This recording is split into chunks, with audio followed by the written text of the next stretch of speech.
numvise no bapropoze ubwa mbere na mbere kino canditswe aho tugiye kuvuga urudandazwa rukoreka kw'isoko yo mu buryo bw'impwemu. Uyu munsi kubw'ubuntu bw'Imana nasenze ko muhemu w'Imana dufasha gutahura ukungene ubuzima bwa bamwe muri kino kibanza bwaguzwe. Narababwiye aho mperuka hano yuko ico Satani yahowe mu ijuru ubwa mbere na mbere subwibone. Satani yahowe ubwenge bwamushoboje gukora urudandazwa atemerewe. Uyu munsi ngiye kuvugana namwe kubijanye na runo rudandazwa, kuko benshi baza gusanga ivyabo araho bizirikiye. Ndashaka uyu munsi ndagutere mu izina rya Yesu Kristo ishavu ryejejwe.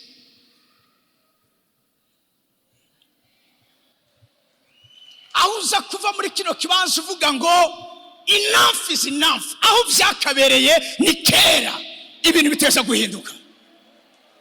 Wibagire amajwi n'amategeko agushingira akarimbi nka wa mugore yaragwaye butinyanka. Ntiyari yemerewe kuza aho abantu bari. Mugabo icari gitegekanijwe kumukiza cari mu kibanza aho ari. Yemera gufata risk. Uyu munsi uragiye gufata risk. Hari abantu batinya kinini bisomborotsa mbega nzobikira. Turagiye kwambikwa inkomezi. Ntidusengera gusaba aboko uyu munsi, ariko turasenga Imana itwambika inkomezi. Uragiye kuba umuhizi n'umuhizikazi wo kugwanira ivyiwe kugeza bigarukanye. Hariho amajambo y'Imana tubona mu gitabo cy'abami, aho tubona umwami yitwa Benihadadi yaramenyereye kugumiza umwami Ahabu w'Abisirayeli. Akazi kamubwira ati uyu munsi ntwara ibi, ejo nzotwara ibi, n'uyu munsi nzotwara ibi, kubera ko yarakomeye. Shaka nabwira ikintu kimwe, mw'isi y'impwemu hakora itegeko ry'ukomeye kuruta abandi, ico twita la loi du plus fort. Iyo dusomye mu gitabo n'ubu nabagarukanye mu ishuri ry'ivy'impwemu, turasura twandike kandi muriteguriye kwiga kandi muriteguriye kwiga kandi. No, sinkeneye kuba umuvuga butumwa, ndashaka kuba ndi mavuta y'ubwigisha. Haleluya. Mugabo tuvyumve kuko ico kesha abana Imana turasenga mugatazi gituma turiko turasenga. Iyo udatahura igituma uri kurakora ico uri kurakora, biragoye ko ushobora kuronka ama resultat wari witeguriye. Haleluya.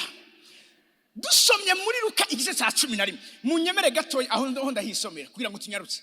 Luka 11 mpa 21 na 22. Cenza kugaruka mu nyuma kuri gisomwa twasomye kuko ndashaka ko tujana twese. Uyu munsi uzowandika ahantu ntazi muri kankne yabo cyangwa ahandi hantu kana, kuko uyu munsi uragiye kuba umunsi w'intibagiranwa. Uyu munsi uragiye kubera umunsi w'imfura mu yindi minsi yindi yose wabonye hejuru ubuzima bw'iwawe. Iyo amen ntiyashikiriye ngaha. Amen birasobanura ngo bibe gutyo nyene. Iki ni gikorane cy'ikanguro, iki ni gikorane cy'ubushobozi bw'Imana, iki ni gikorane cyo kubohoka, iki ni gikorane cyo kwegukira ibyacu. Luka 11. Umuntu w'inkomezi afise ibigwanishwa, iyo ateramiye urugo rwiwe ibintu vyiwe biba amahoro. Umuntu w'inkomezi garukaje nyene, umuntu w'inkomezi afise ibigwanishwa, iyo ateramiye urugo rwiwe ibintu vyiwe biba amahoro. Munyemere gatoya, ibintu vyawe ntibigiye kugira amahoro kuko Imana avuze ngo bibe amahoro. Ibintu vyawe bigiye kugira amahoro kuko ugiye kudisposa ibigwanishwa vyemewe imbere y'Imana bikubashisha kurinda urugo rwawe. Numva amen meze neza. Ibintu vyiwe biba amahoro. Hari abantu muri kino kibanza ibintu vya ntivyigeze biba amahoro. Mariage yawe ntigeze igira amahoro. Uruvyaro rwawe ntigeze rugira amahoro. Akazi kawe ntigeze kagira amahoro. Uyu munsi twaje kuri uno musozi tugiye kwakira ibigwanishwa bitubashisha kurinda urugo rwacu, ibintu vyacu biba amahoro. Amen message muri kino kibanza. Umurongo wa 22.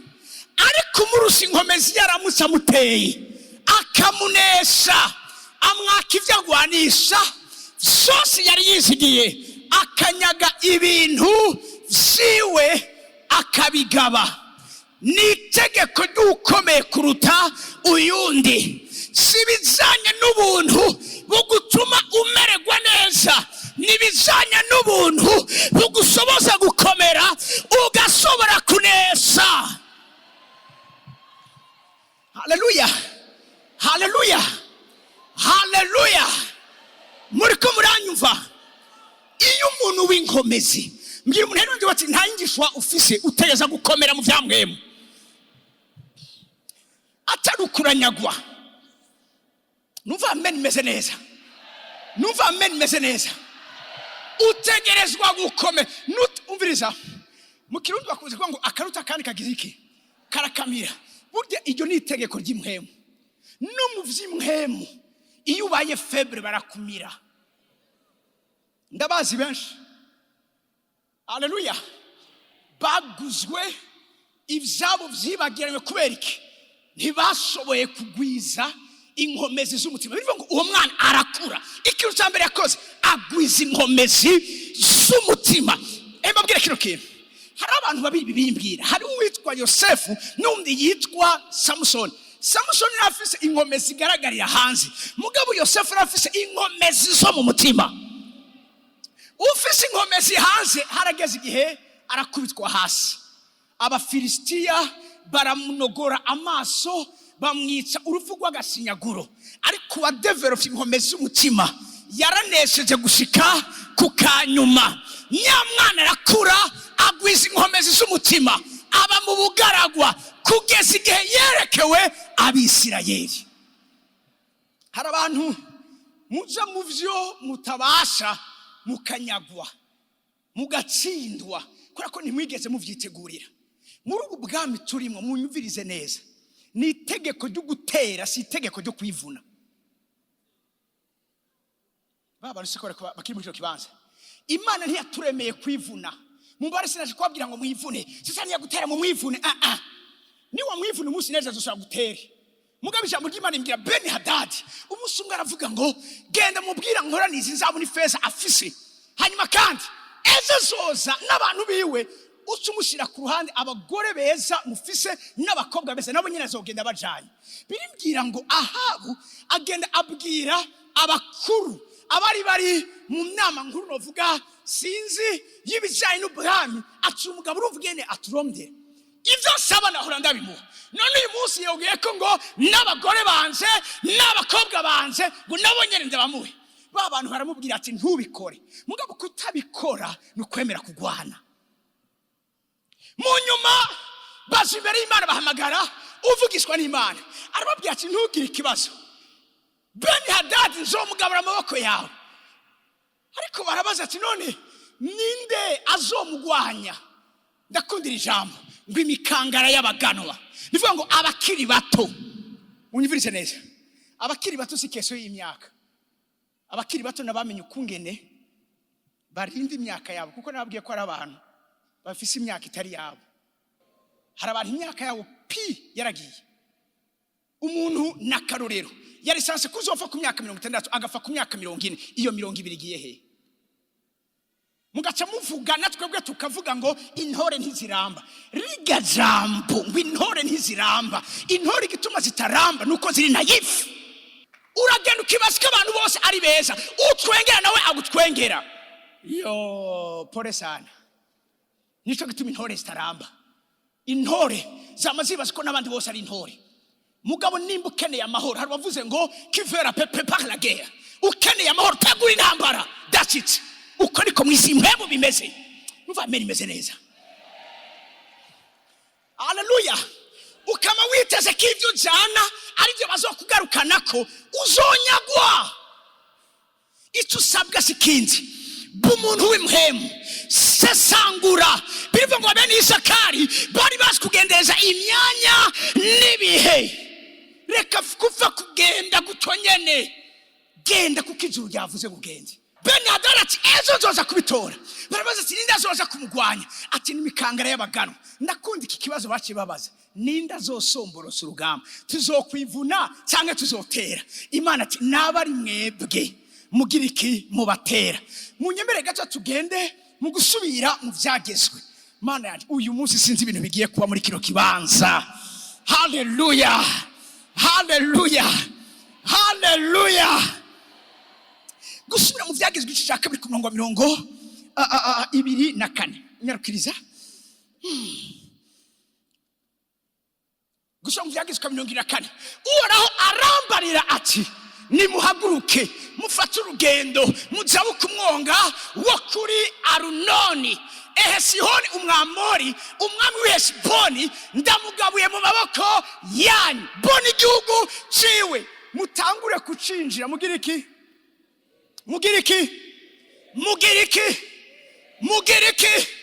mpera tuzi umuntu rero ndimubwira ngo naba ari wowe uza gutera, naba ari wowe usomborotse urugamba, naba ari wowe usanga umwasi ku marembo yiwe, naba ari wowe utera. Ngiki cyatumye ishengero riba faible.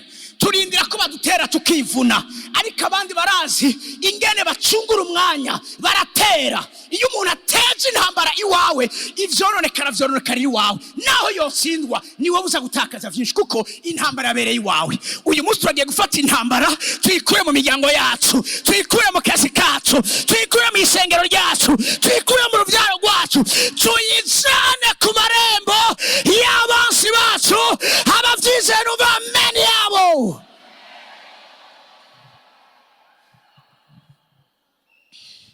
Hallelujah. Mucongereza avuga ngo attack him and began to occupy the land. Ataka wongere wegukire.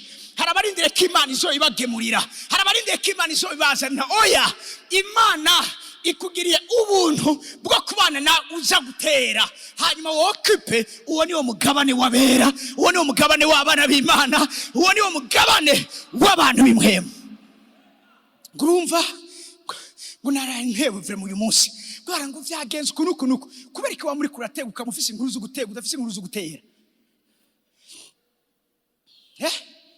Haleluya.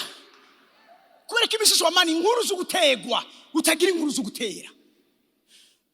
Gira umuntu ati vyuka wambari urugamba utere, hama wegukire igihugu Imana yagusezeraniye. Nta kindi nivyo uyu munsi byatukoranije muri kino kibanza. Haleluya, haleluya. Okay, tugende mu bami ba kabiri. Abami ba kabiri igice cya 3:26-27. Hari umuntu arakira ikintu?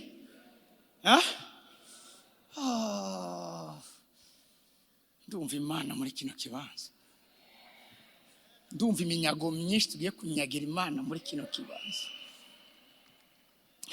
Maze umwami w'Imowabu abonye ko urugamba rumusugereje.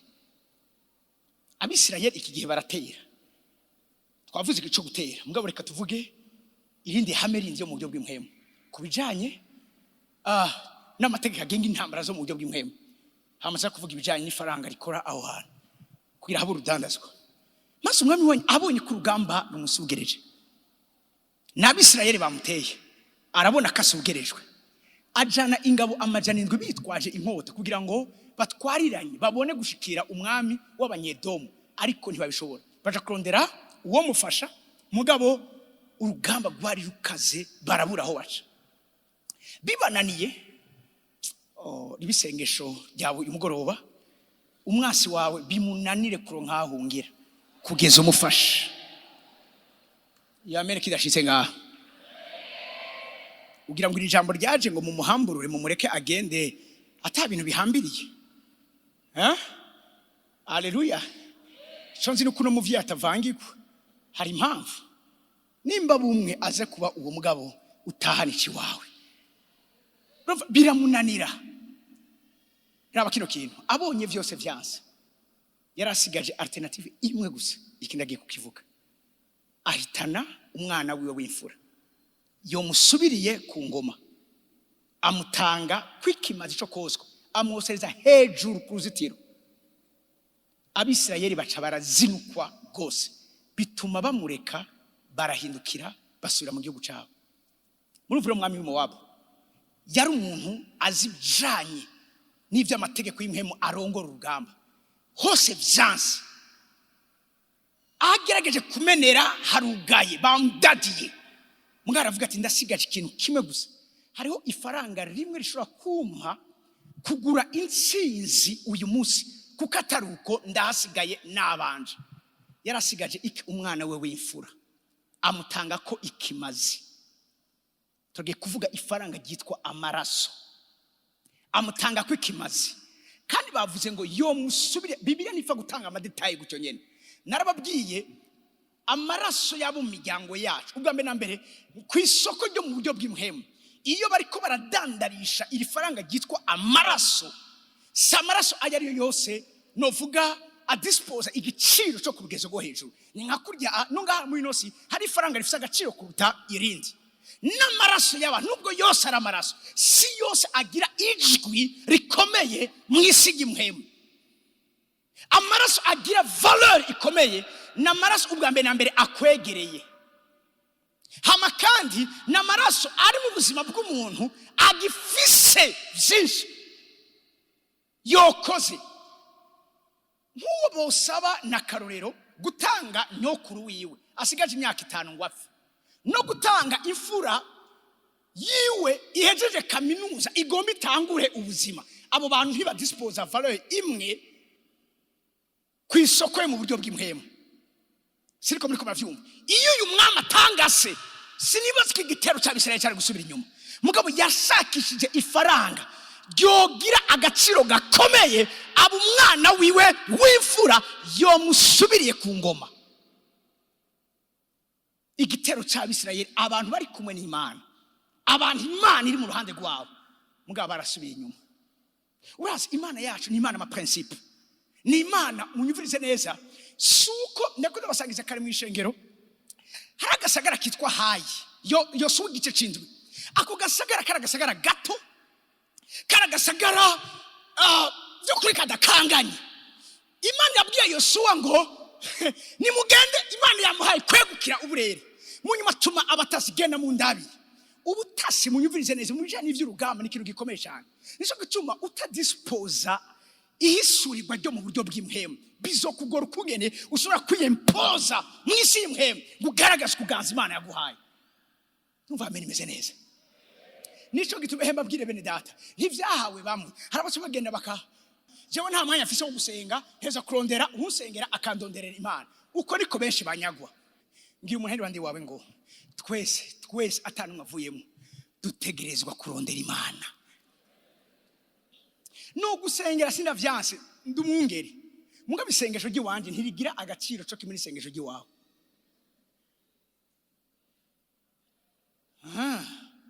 Urabona Imana itubabarire, Imana itubabarire kabisa. Nagiye gusanga ishengero ryo mu Burundi, twe turaba civile kurutangira andi mashengero y'ahandi mu bindi bihugu. Nitwebwe twenyine tucizera ko baturondera Imana, batuzanira Imana. Haleluya.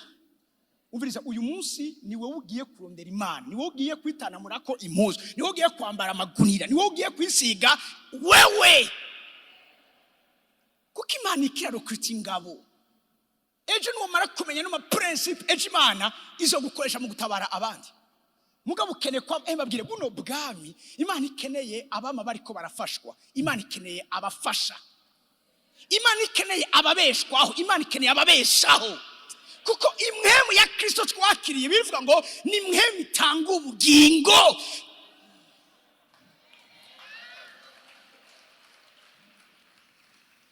Haleluya.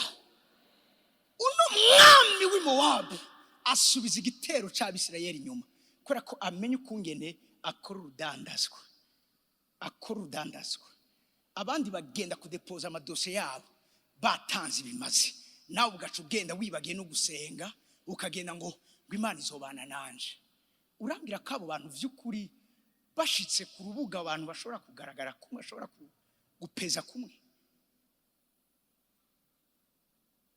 Imana ibwira Nebukadineza ati wapimwe ku munzane basanga ntugize iki, ntushitse, kubereka adashitse.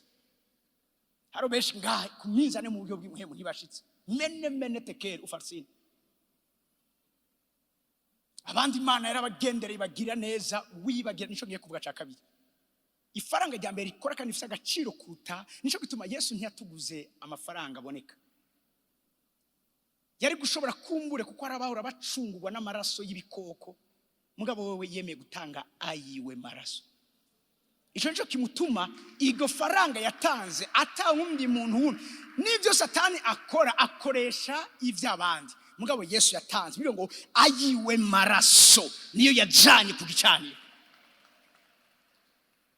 ikintu cyambere kiguha ubudahangarwa mu isi y'impwemu nuko wewe ubwa mbere na mbere wishikana ku gicaniro cyo Paul avuga mutanga imibiri yanyu nk'ibimazi bizima niho kwikora kwani kugira ikimazi wowe ubwa mbere uvyumve neza kuteza gucika ikimazi haleluya ifaranga rya mbere ikora ni faranga ryitwa amaraso twaguzwe amaraso amaraso aragura ntibanyumvise twaguzwe amaraso aragura amaraso ni faranga ry'impwemu gishobora kukuronsa ikintu mu isi y'impwemu ifaranga rya kabiri ikora mu isi y'impwemu andika isezerano vuga ngo isezerano Samuel wa mbere igice cya mbere ku murongo wa 11 aha rero benshi muze kumenya iri faranga hari abantu muri kino kibanza ubuzima bwabo butari ko bumeze uko bumeze cyateza kwa vyahindutse kera mugakora katavyo mwamenye n'uyu munsi muracari ko muragenda mwizungurukako mugumane nanje ini sengesho rya Hana nyina wa Samueli mwese muramuzi Hana ntiryari rya mbere asenze ikinaje kuza kukivuga ni sengesho nyaryo ni faranga rikora mu isi y'impwemu ndaza kurivuga naryo nyene mugabo raba kino kintu isezerano isezerano ati ewe uhoraho nyene ingabo ni waraba umubabaro wanje inshoreke yawe ukanyibuka ntunyibagire je inshoreke yawe ukantabaza umwana umuhungu nanje nzomuguha abe zomuguha uhoraho abe uwawe kuzorinda apfa nta rupfuhe ruzomugera ku mutwe hano yari yarasenshuro nyinshi mugabo yari kagwana urugamba rutarigo mu buryo butarigo haleluya yari ko agwana kugira ngo aronke umwana aronke ukungene yishima kuri Penina mabwira ivyo turiko turakora sibijanye n'ivyo twishima kubo twahereje rimwe amashure twiganye twasomeye rimwe igitabo oya hani gihe cyose yasenga ngo mana umwana Penina ntasubiye kuza harancokora no uri kugwana nabi kuko ivy'Imana ikeneye gukorana nawe ntibiri mu gwego rw'abantu biri mu gwego rw'ubumana sigambere yarasenze erukana kamuha masikanwa kamuha ibiki ingabire sandukanye mugabo vyari byarase mugabo aramenya ati no none ko nasenze amasengesho yose bikanga haburiki mbabwira ikintu kimwe imisi yose nk'umuntu w'impwemu iyo ikintu kitari ko kiragenda nk'uko wakigomba hagarika kukibandanya kugikora uko ari gikora genda wiherere uvuge ngo ndakeneye kumenya igituma ibintu bitari ko biragenda uko byategerezwa kugenda igihe bari baje gutsindwa ihayi Yosuwa yagiye arambara imbere y'isanduku arabaza Imana ati bigenze gute kugira ngo twebwe abantu bawe badukinagize agasagara kangana kujya Imana muri ati va hasi igituma babanesheje nuko mutitondeye ivyagezwe byanje hari ivyo mwarenze ko hari amasezerano twagiraniye hari abantu banyagwa mu nyumvirize neza kubera ko batakicubahiriza ico bari baravuganye n'Imana mugumane nanje gatoya urumva kera ibintu byagenda neza kubera iki wari ukiri mu isezerano hari ivy'Imana mwari mwaravuganye kandi waravyitondera uyu munsi habaye iki sitani naguteye gusinzira uravyibagira uyu munsi tubifata nk'ibisanzwe ico gituma isi yo mu buryo bw'impwemu iganzwa n'umwijima izikazi gakora kwihora kuri wewe parce que wavuye mu isi isezerano ifaranga rikomeye kw'isoko ryo mu buryo bw'impwemu hano arabati amasengesho sinari asenze mugabo yibuka ko hariho iryo atari bwasenge isengesho rifatanye n'isezerano ngiye umuntu ati isengesho rifatanye n'isezerano mugumane nanje abwira Imana ati Imana kare nashaka umwana kugira ngo Penina ntasuye kunjokora, ariko ibya Penina ndavyibagiye. Ubu rero reka tuje mu vy'impwemu. Mana nitegereje nta muherezi wejo ufise, kugira ngo abana ba Eli bari abanyangeso mbi, Eli nawe yari karasaza abona ivyijiji. Abwira Imana ati Imana ukampa umwana, cette fois-ci nagiye kugira ngo ni rate kuri Penina, mugabo azoba uwo nawe nzoca ndaguha, muyandi mazamu nico ndaguha. Yaraheze kureponda kwitegeko ry'impwemu Mayobu, mugabo nyimetse cyo kumunga gatoya, Mayobu 41:11. Hana ntiyarazi sakoze, mugabo nabwira ico Hana yarakoze. Kumana nanje. Yobu 41:11. Nyarukiriza. Sharabasote.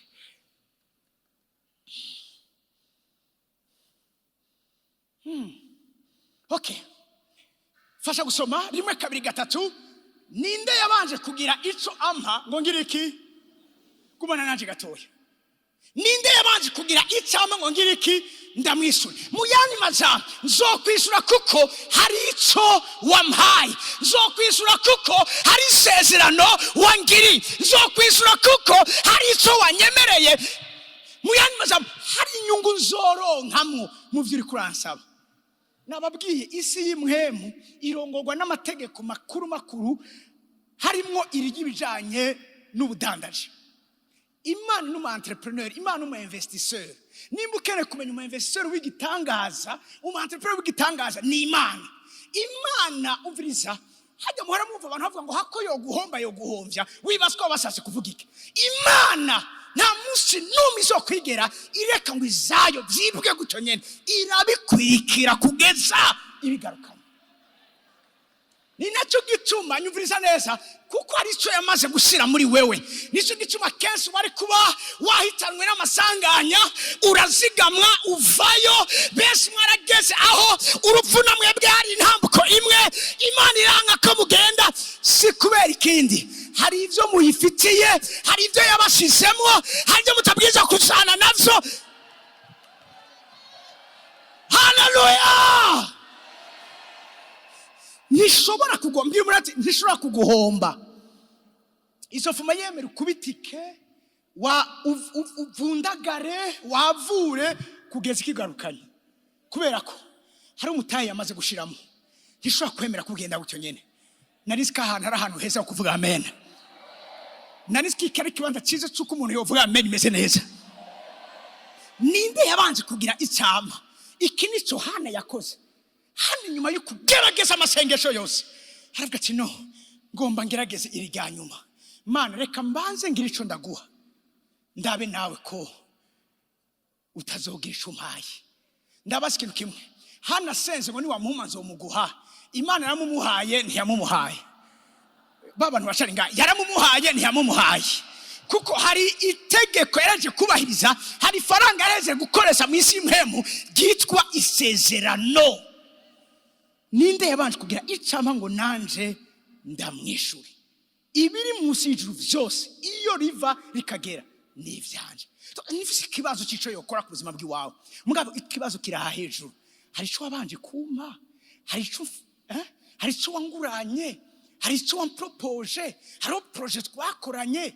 Mbabwire muri Rukamwenye twatangura gusoma hepfo kuri 100 cyavuga ngo udasukiranije nanje arasanzaza, utamperereye ko uwo ni umwasi wanje. Uko ariko benshi bigenda.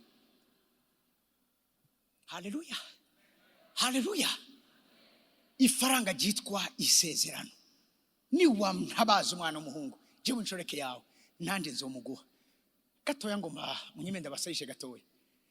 Burya nagiye gusanga abantu bimwe barabizi yuko Imana ifise ibibazo. Haleluya. Imana yafise ikibazo. Ngira umuntu ati Imana yafise ikibazo. Kandi ico kibazo igikorera ko Imana ifise ikibazo nuko ikiguteza. Burya kiya kibazo ufise nico isanganye. Ntibanyise babantu. Imana ibibazo vyayo ibitransfera kuri twebwe. Oh ndamerewe nawe, ivyo nyene nivyo Imana ifise. Abakeneye kwishugwa bamenya ukungene bamarshanda n'Imana banegose badiringa n'Imana ati Imana okay ndamenye ko bwabundi rega bwandi mfise ikibazo nubwo jewe hana ndi ngumba ariko nawe urakene nawe urafise ubugumba bw'ubuherezi.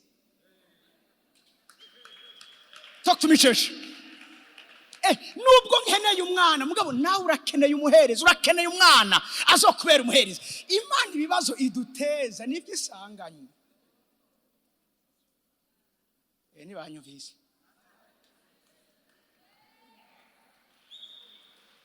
Mana kubera ko wemeye komba imfuvyi Imana yafise ikibazo isanganye ikibazo c'imfuvyi hano muri nose.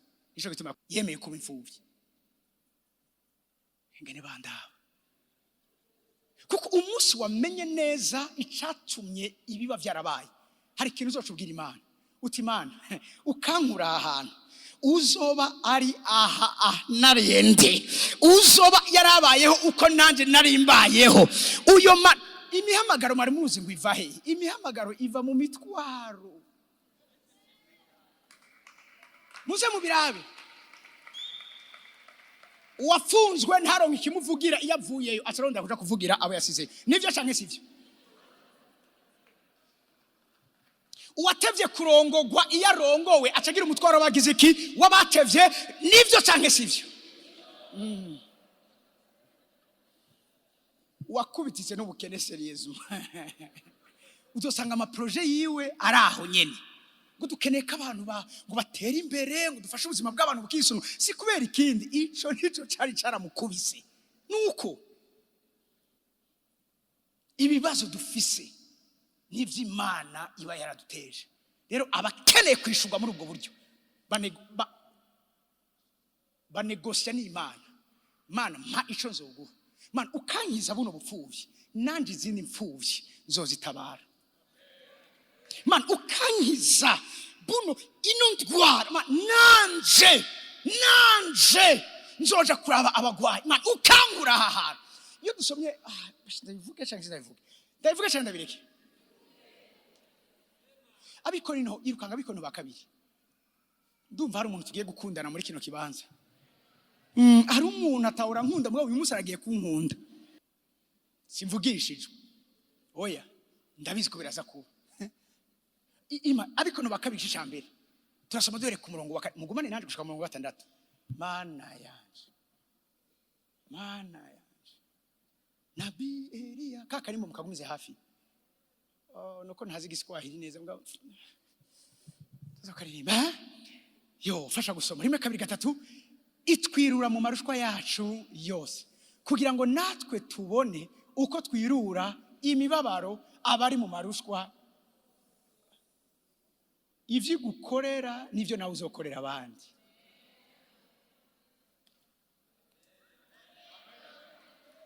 Abantu ataco bamarira Imana n'abantu bibagiriye Imana yabakuye kugira ngo bagende barihe ideni bafitiye Imana mu gusubiriza mu ngiro iciza abandi bari mu vyo Imana bakuyemo. Abo bantu vraiment n'Imana irabagayika basuzugura ati wewe ni uri kurakora ivyo wewe kugira ngo tubone twirura imibabaro abari mu marushwa yose. Raba kino kintu tuyibiruza uko natwe twiruwe n'Imana.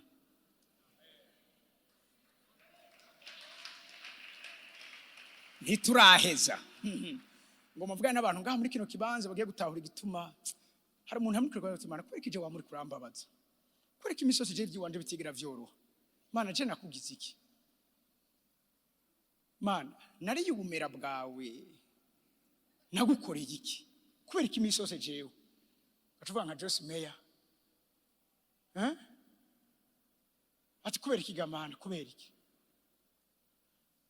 Itwirura twahejeje ku murongo wa 5 mugumane nanje.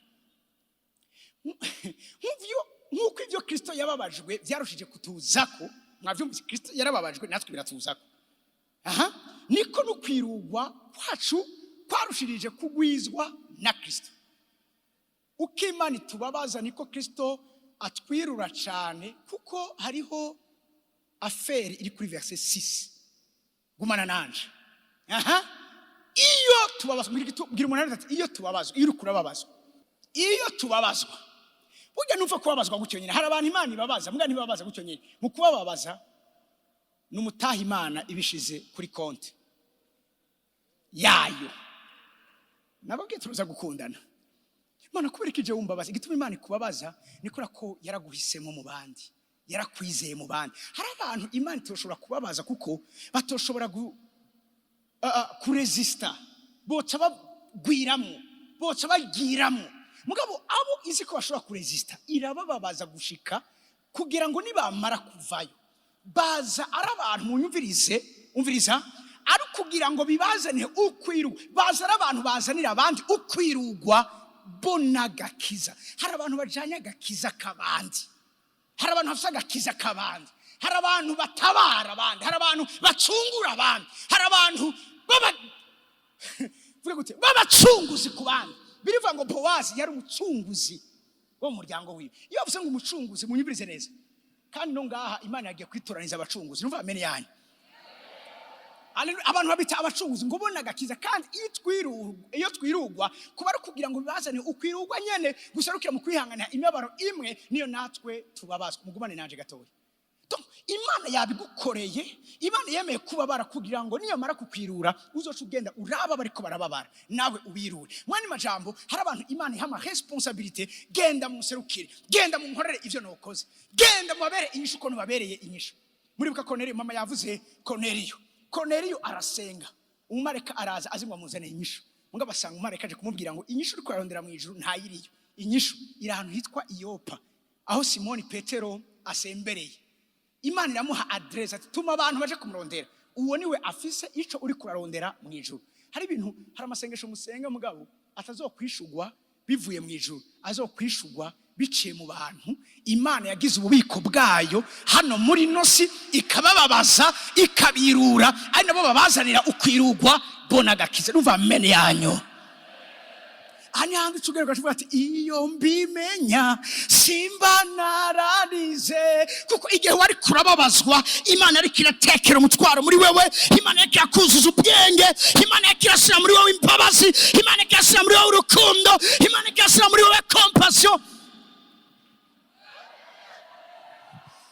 Nta bantu muragera ahantu mubonye ivy'Imana ikoze mugashavuga ati none hajya ya masengesho nasengeye iki, Mana wewe uranyanka, Mana wewe nunkunda, wabona ivy'Imana yakoze ati yo ibi birenze ivyo nasavye, ibi birenze ivyo ninginze, ibi birenze ivyo na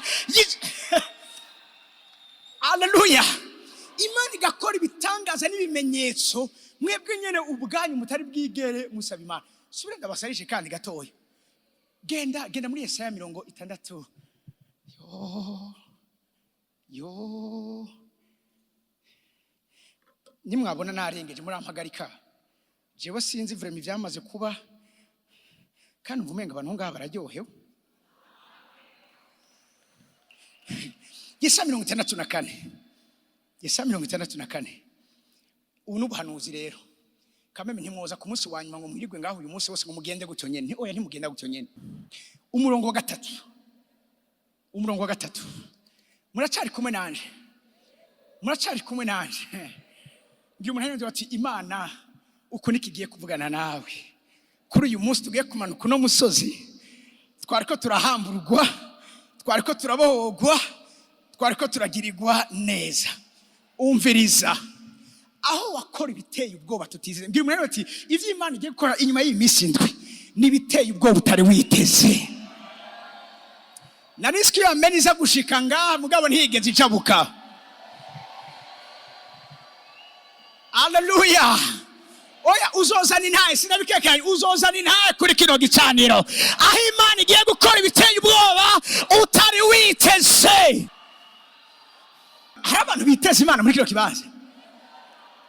Irindi faranga rindi rikora mu isi y'imwe nukwitega. Umuntu adafise ico yiteze nta kintu kimwe ashobora guhabwa. Bivuga ngo twakizizwe mu buryo bwo kugira ico twiteze. Aho wakora ibiteye ubwoba tutiteze. Umviriza, ivyo witeze ivyo biri ku ruhande. Mugabo rendezvous Imana ifitaniye nawe nugukora ivyo utari witeze. Umunsi umwe haza umumama yaramaze igihe agize mariage ataronka uruvyaro. Araza ararira imbere yanje ati nuko nsengera Imana ingirire neza maze ndamubwira nti sawa Imana imishura yuko ahaba abo hantu hari igicaniro kigwanya uruvyaro rw'iwiwe ndamubwira nti ndongowe ko umunsi umwe nzoza iwawe gusengera iwawe canagenda turasengana ngiye turasengana Imana irambwira ngo uzogaruka hano hantu hari abana cyo ko sengera umwana mugabo sanga navuze ngo nzogaruka hari abana hanyuma harahera iminsi itari myinshi hanyuma umunsi umwe arantelefona arambwira ngo Apotre ndagukenera nashaka kumera randevu ndambwira ntoke twabonana uwo munsi acaraza aje arambwira ngo narinje kugira ngo ndagushingire intahe cyarambwira nti ndazi Imana yakoze arambwira ngo cigike ndambwira nti uje kumbira ko wasami arambwira ngo ego ashambwira ati mugabo ego ico warukize mbwa hari ikintu utazi cigike none ko twasengeye ko uvyara ikintu nigiki acambwira ngo we wasengeye umwana mugabo munda yanje hari abana ako kanya nyene cyane umva iki kibazo kiraje ngo abo mwagiriye mariage rimwe bafise abana bangahe ashambwira ngo bafise babiri cyamaze nawe munda yawe harimo bangahe ngo hariyo babiri hari abo Imana iha mu matranche nabi Imana ihera rimwe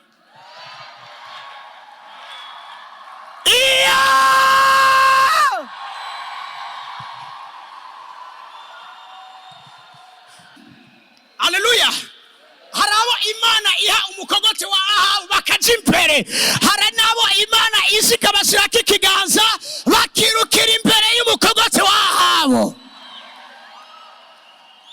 nuva amen meze neza bamwe yarabahayira bese ariko wewe yaguhereye rimwe aho akora ibiteye ubwoba tutiteze rindere ikindi gihe haza umumama turafise n'intayi yo mu gikorane cugi ngo busagutse reka shenga intayi umumama yaramaze imyaka 200 atarakurikiza ingahe umunsi umwe araza we yasanze muhira siningene yanahamenye hamarambwe ati nenda bakeneye tuja muri biro arambwira ikibazo cy'uwiwe Tabani sawa reka dusenge mbwana 200 sindababeshe natwe turabahana hari usengera ibintu ukavuga atari ko izo uko vyaba vyobaye nenda babeshe hamwibaza ngo turi bivajuru ngo kunuku meze nka wewe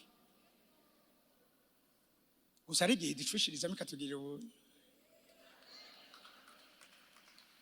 turasenga ndamwe ntigenda tuzosura guhura ufise intahe nuko inafuye kuvuga ivyo bintu umunsi umwe sose hano muri magaze muri ville umuntu akarankaraksona Apotre ndahindukira mwana wa mama nisawe narakubuze telefone ya chari yayindi ni yayindi nyene gusura yimi ndayimuha cyanumva ran telefone arambira ngo wakira abantu ngenda mubwira araza arambira ati Apotre aturuka marira twaririye muri biro yawe shanga bano yibagira vrema arambira ngo Imana yaravyumvise Bindira biba kwakundi nyene yaravyumvise ntamene nturibungenze ngwego umugabo ngo haro surprise naguteguriye ntinyabaki ngo hariyo babiri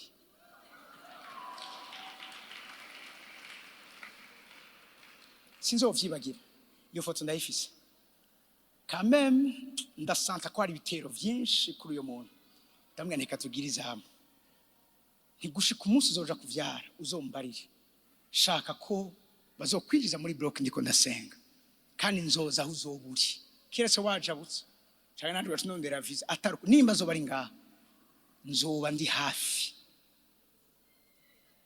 acabwira bajya bakirizi mugabo yari yafashe safari arabwira ngo abana banje nibamara gushika nta wundi nkeneye kabakira nkeneye umukozi Imana Apostle Kevin SIBOMANA nhejeje gusenga babana barabazana bashavuga ngo mukozi w'Imana bari batubwiye ko ari mwe muza kwakira abana casanga n'umuhungu n'umukobwa inyuma y'imyaka ingahe 200 aho wakora ibiteye ubwoba tutiteze ngira umuntu ivyo agiye gukora nivyo utite ivyo witeze vyibagire forget ariko rendezvous y'Imana uyu munsi nivyo utari witeze. Amen. Meze neza muri cyo kibanza. No, intahe ni nyinshi. Aho bakora ibitego ariko sindaheza. Kandi mugumane nanje. Waramanutse imisozi ihindira agashitsi imbere yawe. Umviriza ku murongo wa kane. Kuko uhereye kera hose ata abantu bigeze kumva cyangwa ngo bibagwe mu matwi cyangwa ngo baboneshe amaso. Umviriza kino kintu.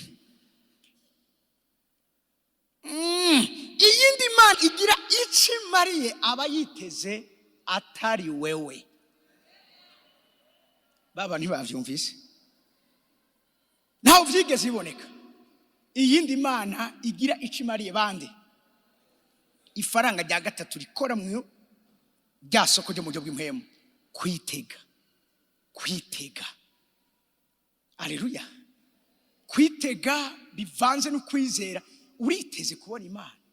Imisozi nta munsi w'Imana ifata ku nguvu. Mbwa hari abantu Imana ishobora kubanza kudodora kugira ngo bugure yinjire n'abandi. Bivaye n'umugambi wayo yateguye kera, ishobora kubomora ikinjira ikabatora ku nguvu ikaja kubakoresha. Uwo ni Sawuli Imana ntiyadodo. Bijya ngo ndi ku rugi ndadodora, niwumva ijwi ryanje ukugurura ndinjira cyane. Kwa Sawuli ntivyakoze. Kwa Sawuli Imana Yesu yagize iki? Yarabomoye.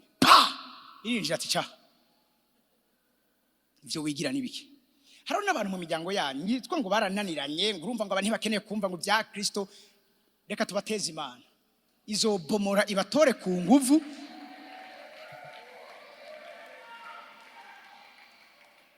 Jeje natanga gukizwa mu muryango ntibumva ikintu na kimwe. Hano umunsi mama yanyimye ivyo kurya ngo ni mu mashengero ngo yivyaduka ngo ya antikristo aranyimye ivyo kurya. Ugenda ngo abapastori bakugaburiye. Tavuga nta kundi biva ngo muze muhimbagwe munezerwe nibabahora izina ryanje. Nini nayo ni persecution.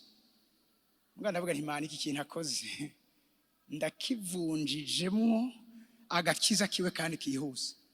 Sinzovyibagira umunsi umwe. Cyanumva ngo ushobora kudusengera. Ntangwe gusenga atangura kurira, atangura kwihana. Imana iramutora ku nguvu uyu munsi mama n'umudiyakoni mu ishengero kandi yaranyima ivyo kurya. Haleluya. Bashiki bandi yari bakeneye kuvyumva. Bari bahazi isi ku rugezo rwo hejuru.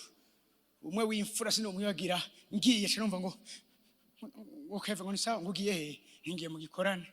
Ngiye mu gikorane hariya kuri stade. Ni ico gihe haje Moses kurora.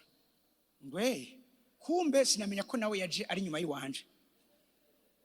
Hanyuma baramwakiriza Yesu arakira Yesu. Mwaje bati uwo tubwira adresse azo tugukurikirana. Acira babesha ngo bamukinindo kumbe aba kumusaga.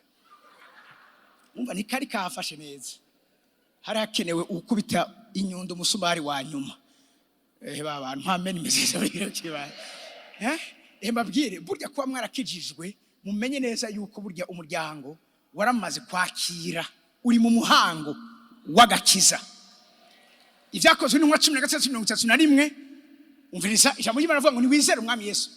Wa mugabisha umwe yaratsunze abaprisoni. Yibaza ngo ba Petero na Basira bagiye, ba Paulo na Basira bagiye, ariko asanga bari ngati. Mugabo asanze bari ngati no ni mumbwisha no kurabwa nanje ndagubamwe ati ni wizere umwami Yesu urakira be nabo mu nzu yawe. Iyo umwe akize canka akijijwe virus burya nziza iba yinjiye mu muryango.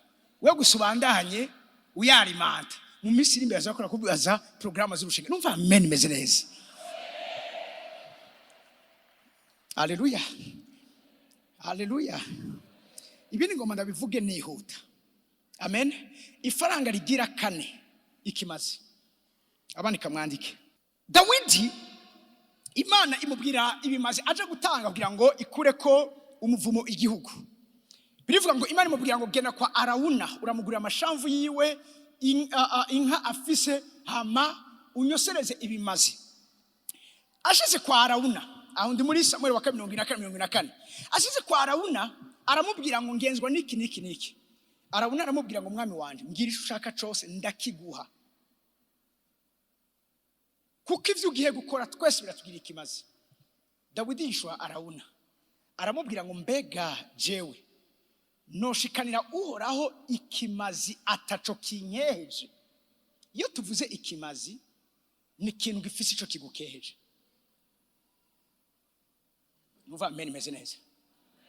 Ikimazi ni ikintu gifise ico kigukeheje. Yamabwira ikintu kimwe.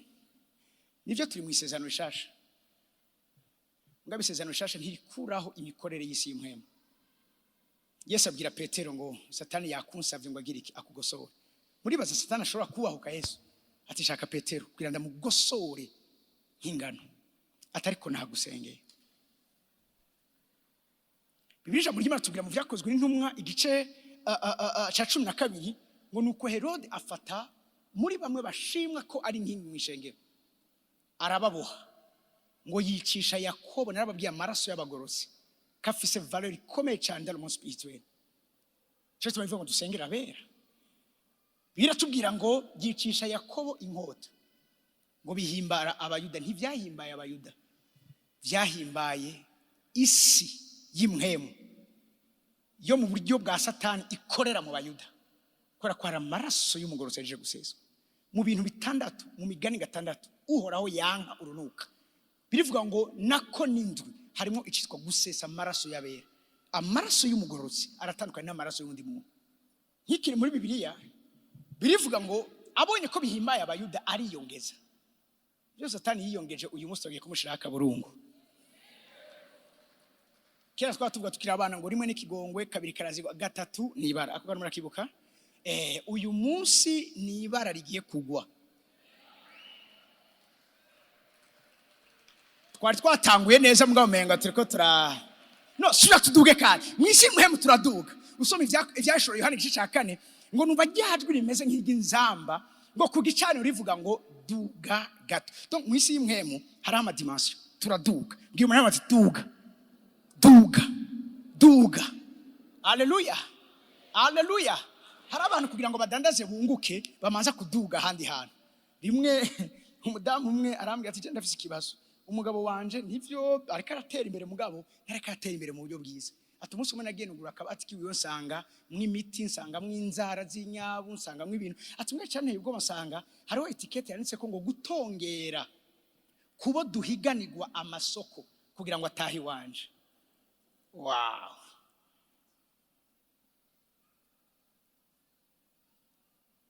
Mwavyumvise? Mwavyumvise? Ngo ariyongeza afata Petero. Raba rero kino kintu. Ishengero ryumvise ko Petero yafashwe. Aha ni muri Actes chapitre 12. Birivuga ngo ishengero riramusengera rikobeje cyane. Kubera iki Yakobo yapfuye? Yakobo yapfuye kubera ko ishengero ritarishe ikiguzi cyo gusenga. Ritarishe, ritatanze tuvuge gute rya faranga iri naryo nirindi gitwa gusenga. Gusenga ni faranga ryo buryo bw'impwemu rituma haba ama transaction spirituelle. Kuri Yakobo ntibasenze, Yakobo arapfa. Mugabo bageze kuri Petero ishengero ngo riramusengera rikobeje cyane. Maze Imana itumumarayika ati genda umubone. Bwaca bamudeka, bwaca bamuca umutwe. Mugabo mwijoro umareka araza aramukoma. Petero zuka, aravyuka. Kenyera, arakenyera. Ambara inkweto zawe, arazambara. Ati tugende, amuja imbere. Hari ijambo nkunda ngo bageze imbere y'urugi rw'icuma rurabiyugururira. Mbabwira ikintu kibe mutari muzi. Mwe mwibaza ngo n'urugi rw'umubiri gugurutse. No, ntigwari urugi rw'umubiri gugurutse.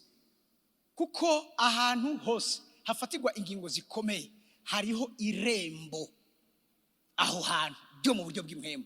Iyo tuvuze irembo ni inama, ni conseil ije ro gufata ingingo y'ibintu biza kuba. Ugo rugo ni gwapfuye kubiyugururira. Mwene majambo ryari irembo ryo mu buryo bw'impwemu. Mugabo barugeze imbere rurabiyugururira.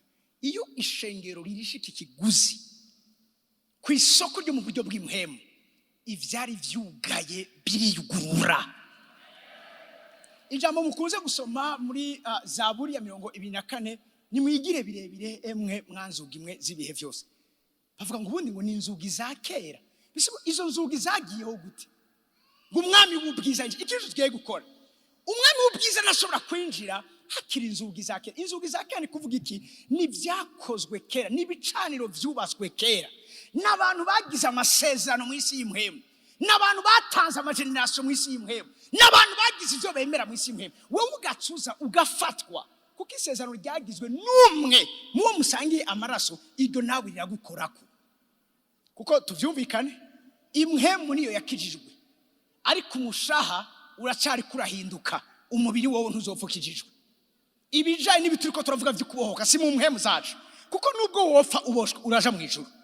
Mugabo hano muri nosi uzokwama uriko uratsikamishwa n'ibintu, uzokwama uriko uragogwa n'ibintu. Hava ngo nimwigire birebire mwanzugi z'ibihe byose. Hano bavuga ngo the ancient doors, izo nzugi za kera zasizweho nande. Hama kandi bitsi tubwira ngo izo nzugi, okay, tuzayaje ma Zaburi ya 24. Somera dore ku murongo w'indwi, somera dore ku murongo w'indwi. N'umurongo 8, just ndagarukiriza ngaha. Bwo twoca tubananye gato sinzi. Mugabo gato mugumane nanje gatoya. Mwemwe inosi ntirimwe abantu gusa, inosi rimwe n'ibintu. Kandi bisijyo bikora mu buzima bw'abantu. Umvirize, nimwigire birebire mwabirimba, musegenye mwanzugize ibihe byose. Ngo haguke umwami w'ubwiza ngo ashike ikintu tuzakora uyu munsi. Tuma tubwire izo nzugi za kera zigire ndende. Kugira ngo umwami w'ubwiza ashike. Uwo ni watubohora, uwo ni waduhamburura. Uwo ni we aduha gukomeza. Numva amen meze neza. Uwo mwami w'ubwiza ninde? Mwumvirize.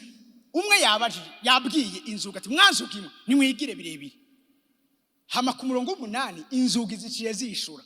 Uwo mwami w'ubwiza ninde? Hari ibintu bikwishura gusa ntumenye ko byakwishura.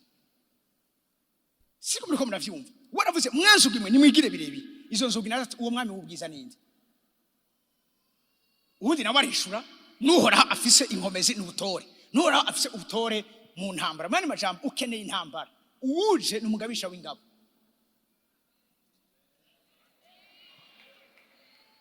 Mbabwire utarabwira uwo musozi ico gicaniro, iryo rembo ry'umugwanizi kukubisa ntirizokubisa. Mwibuke Gideon Imana yamuhamije ikomeye ati genda ni wowe natoranije nguje gutabara ubwoko bw'Abisirayeli bukure maboko y'Abamidiyani. Mugabe Imana shamubwira ati ariko imbere yuko ivyo bikora genda ubanze usangangura igicaniro co mu nzu ya so. Kwereka Yesu yavuze ngo umwansi azoba uwo mu nzu yawe. Yari karavugana mu spirituel imikorere yayo. Umwansi azoba mu nzu ari kuvuga ngo mane majambo nushobora kukuroga canke kurondera kugira kugirira nabi mu buryo bw'impwemu, ateza kubanza gusikana akarondera hafi yawe umuntu mufitaniye riye y'amaraso ashobora guca kugira ngo ashobore kukwaccident. Bateza kurondera ambasade basabamwo inzira kugira ngo baze iwawe. Nta muntu ashobora kugira nabi ataco mufana. Ariza gushikira yaciye kuwo mu gifana utazi kugira ngo ashobore kugushikira. Cyo tuma Yesu yavuze ngo umwansi azoba uwo mu nzu yawe.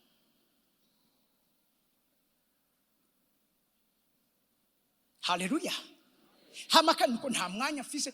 Uburya iyo habonetse umwe mu miryango yacu agiranira isezerano n'isi y'impwemu y'umwijima, burya twese abadushize mu kaga, tutagwanye turahagwa.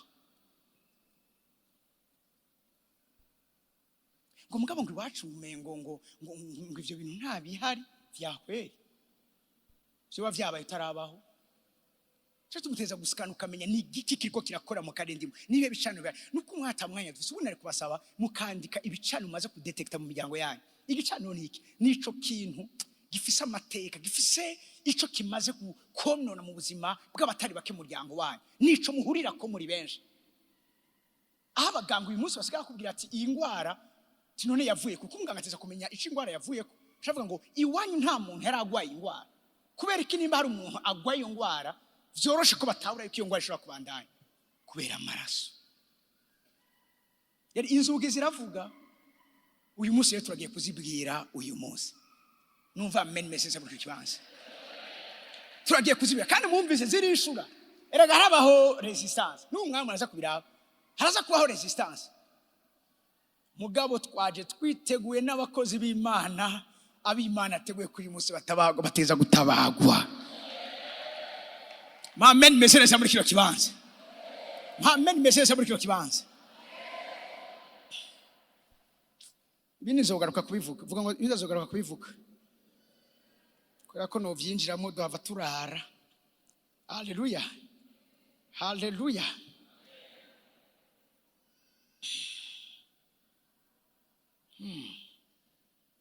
Okay,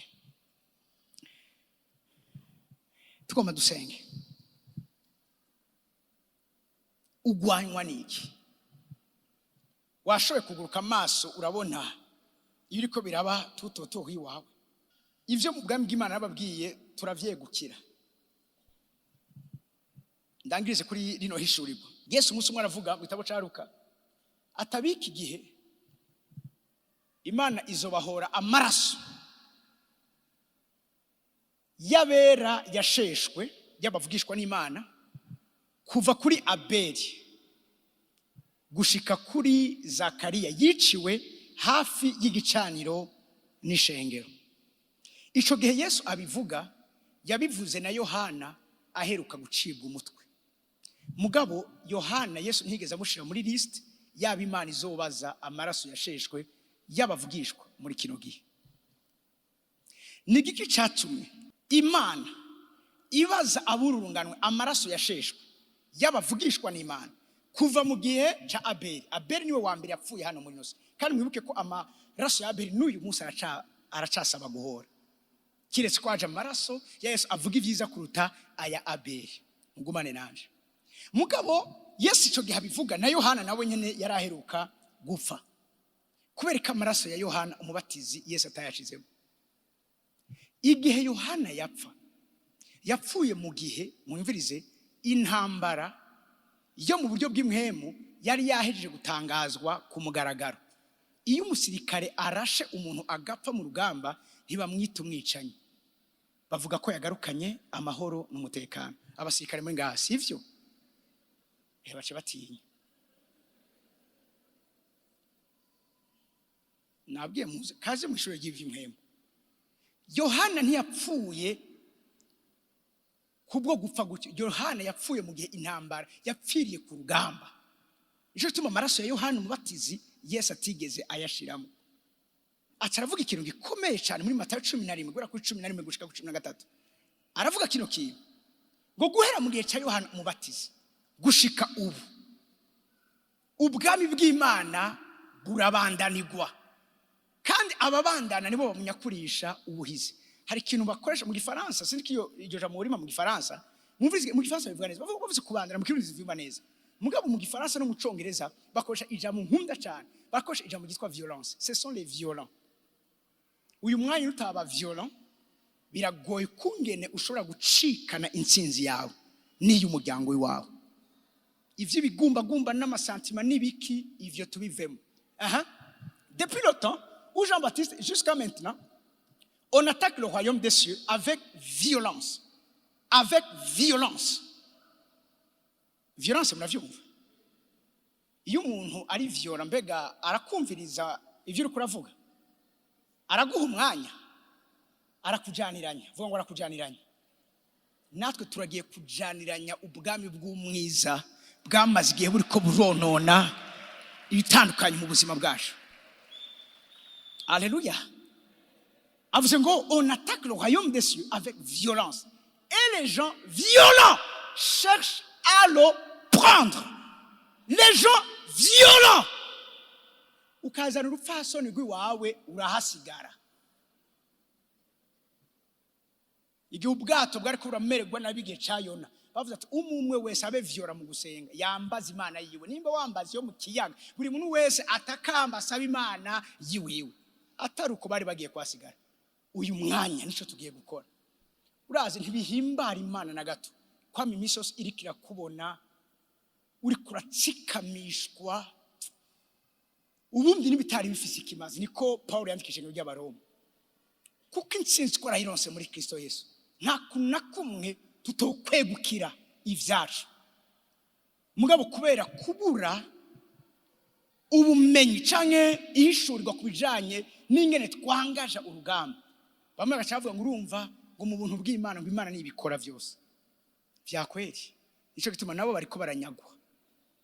Imana si ibikora, Imana yahejeje ivyayo, nuko nta mwanya dufise. Paul yandikira ababwira ngo ntuguriwe urugi runini n'abikora ino says nuguru urugi runini runyiriza mu bikorwa bikomeye. Mugashiva ngo ariko abansi banje barakaka. Gute yugurirwa urugi runini mga abansi bagaca bakaka. Ahandi aravuga ngo nuguruwe urugi n'umwami bwo kubazanira ubutumwa bwiza. Raba kino kintu. Mugabo acavuga ngo mugabo sinhasanga Tito mwene data. Ngo bica bituma ndabasezera subira inyuma. Kubereka atasanze Tito yaciye agenda. Yarabonye neza ko aho hantu ugamba ruhari ntago yoshobora ari wenyene. Ariko aravuga witwa Epafras avuga ngo numu partenaire w'amasengesho mfisi. Nufatikanya nanje mu gusenga. Numufasha kugwana intambara. Abikorosa igice cya 4 ku murongo wa 13 kandi ndangiriza aho hantu. Hanyuma cyo dusenga Imana. Muriteguye cyo dusenga Imana? Muriteguye? Oya nababwiye uyu munsi tugiye guca urubanza. Naho nyene hari jambo nza kubahagurukirizamo ariko ka karimbo ka Eliya mukagumize hafi sinakibagiye. Amen. Abikorosa igice cya 4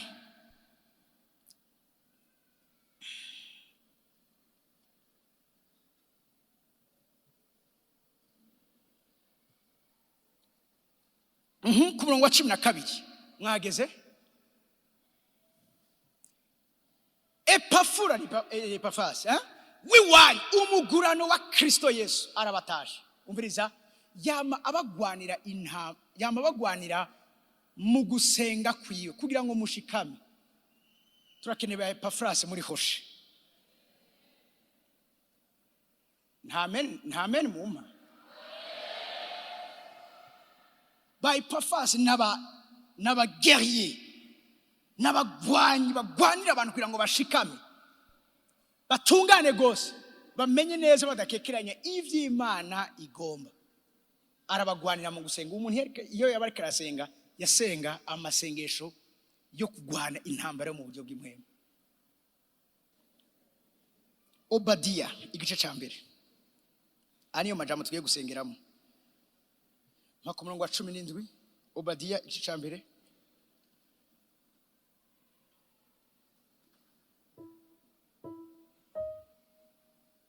ku murongo wa 17 haravuga ngo ariko ku musozi Siyoni hazoba ubukiriro kandi hazoba hera.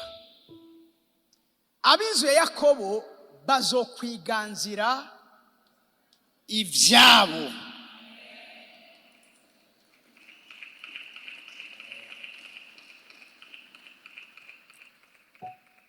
Muri Bibiliya y'Icongereza ndakunda ingene havuga ngo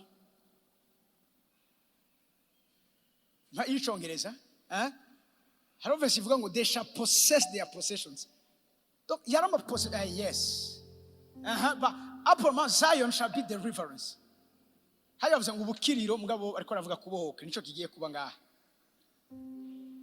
And there shall be holiness. And the house of Jacob shall possess. Muriko muracumba kino kintu muragiye kwegukira. They shall possess their possession. Ubundi sama possession avuye ahandi. Vyari vyabo vyatwawe mugabo baragiye kongera kandi gusura kugira iki kubiposeda kandi. Ivyari vyaribwe baragiye kandi gusubira kubigarukana mu kibanza. Gira amen meselesa mu kibanza. And they shall possess their possessions. Sinzi cyo mugwanizi yakunya, sinzi cyo wibwe, ariko ico cyo tugiye guhamagaza muri kino kibanza. Murakabwira turumva je nama ndiko ndarota misi yose mpetse umwana mugabo misi yose vyama bigarukira mu ndoto mpetse umwana kubera ko gusurota uhetse uheka mu mwemu udashaka kumuheka mu byo mu mubiri ndiko ngumani majambo no wibwe. Umunsi umwe ndiko nagira deliverance mu mama umwe demoni ziravuga ngo erega ubu ntashobora kuvyara kuko twagira nisezerano ko azotuvyarira twebwe. Iryo sezerano ku bushobozi bwa muhemu yera ndarihindura ubusa inyuma y'ico gihe yegegwa imbere arasama aravyara. Icatuma atavyara si kubera ikindi ni kubera kurumva ivyiwe hari uwundi yari yaravyizizi. Aba Yakobo bazokongera kwegukira ivyabo. Baje kwegukira ivyabo 21. Iyi ni profesi ku buzima bwanyu no ku buzima bwa Hoshe. 21 hajya nyene nyarukiriza raba kino kintu. And saviors shall come up on Mount Zion to judge the mount of Esau, and the kingdom shall be the Lord's. Say amen, somebody. Amen. Bavuze ngo abacunguzi. Hano sinibavuze ngo umucunguzi. Yavuga umucunguzi kumwe twari kumva Yesu. Mugabe ico Yesu ari nico yatugize. Bibiliya ijambo ry'Imana ritubwira ngo kugira ngo abe imfura hagati muri bene se benshi. Yari umwana w'ikinege, ariko uyu munsi nakiri umwana w'ikinege. Uyu munsi turavukana kuko natwe twamwizeye. Bigasubira mu Heburayo 2:11, nta tandukano riri hagati y'uweza n'abezo kuko bose bakomotse kuri we, kandi ngo ntagira isoni ryo kubita bene se. Uyu munsi ugiye gusenga nka petit frère na petite sœur wa Yesu. Abaheburayo 3 basazwa nimwitegereze Yesu, intumwa n'umuherezi mukuru w'ivyo twatura tukavyizera. Donc ivyo Yesu ahereza data nivyo tuba twatuye mu gusenga, hama kandi tukongera tukagira iki tukavyizera, kuko kwizera ni faranga rikora mu isi y'imwemu. Alors mumve kino kintu, inyuma y'ano masengesho abacunguzi bagiye kuduga ku musozi Siyoni. Bavuze ngo bacire urubanza abo ku musozi wa Esau. Bavuze umusozi wa Esau ni systeme y'isi, ni systeme ya antikristo, ni systeme iri kiragwanya ukuja imbere kw'ishengero. Birisha muri Imana ivuze ngo abacunguzi. Ngira umuntu ati uri umucunguzi mu runganwe rwawe. Mubwire turi umucunguzi wo mu runganwe rwawe. Hama kandi abacunguzi igikorwa gikuru bakora mu bijanye n'imitegekere y'isi y'imwemu, cyane cyane muri no dispensation y'ubwami bw'Imana turimo, bacira urubanza. Guca urubanza muravyumva, turagiye guca urubanza no guhagarika no gufata ingingo. Ngira umuntu ati turagiye gufata ingingo. Kwizunguruka k'Imana abwira bisati imyaka imisi maze muri ko murazunguruka uno musozi irarangiye. Igihe mumaze mwizunguruka ko kirarangiye. Niki gituma bizungurukako? Hari imitegekere y'isi y'umwijima ituma abantu bibaza ngo bariko baragenda kumbe bariko barazunguruka, bibaza ngo bariko baravansa kumbe bariko barazunguruka. Agatera intambuko 3, agatera 10 asubira inyuma. Niko ubuzima bw'abantu benshi muri miko kibanza. Narakunze ijambo Pasteur Desiderate nivyo yavuze igihe Yosefu bamutumako. Hari ijambo birivuga ngo bamuturumburayo vuba. Iryo jambo narikunze cyane gose. Donc baramushikura. Iyo turi muri deliverance ari kintu cyo gushikura. Icyo gituma Yesu avuze ngo abanyizeye bazosenda abadayimoni. Iri jambo gusenda niryo kandi rikoreshwa no mu Cyongereza to send out devils. They shall send out devils.